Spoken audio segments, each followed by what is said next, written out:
কোটা আন্দোলনকে ঘিরে চলমান পরিস্থিতির কারণে 10 দিন বন্ধ থাকার পর অবশেষে মোবাইল ইন্টারনেট পরিষেবা চালু হলো। আজ বিকেল ৩টা থেকে মোবাইল 4G ইন্টারনেট সেবা চালু হবে বলে জানিয়েছিলেন তথ্য প্রযুক্তি প্রতিমন্ত্রী জুনায়েদ আহমেদ ফলক। রবিবার সকালে অপারেটরদের সংগঠন association of mobile telecom operators of Bangladesh এমটবের সঙ্গে বৈঠকের পর এই তথ্য দেন তিনি।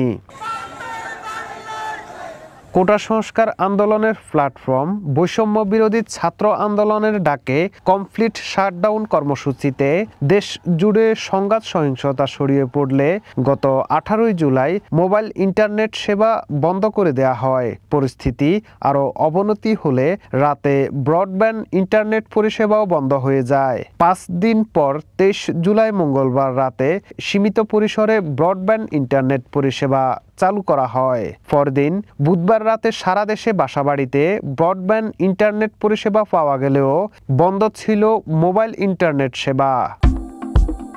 মোবাইল ইন্টারনেট চালুর বিষয়ে আজ অপারেটরদের সঙ্গে বৈঠকে বসে ডাক, টেলিযোগাযোগ ও তথ্য প্রযুক্তি মন্ত্রণালয়। বৈঠকের পর তথ্য প্রযুক্তি প্রতিমন্ত্রী জুনায়েদ আহমেদ ফলক জানান, আজ বিকেল ৩টার পর থেকে মোবাইল 4G ইন্টারনেট সেবা চালু হবে। কয়েকদিন ইন্টারনেট সেবা বিঘ্নিতের কারণ হিসেবে সন্ত্রাসীদের হামলায় ডাটা সেন্টার পুড়িয়ে দেওয়ার কথা জানান তিনি।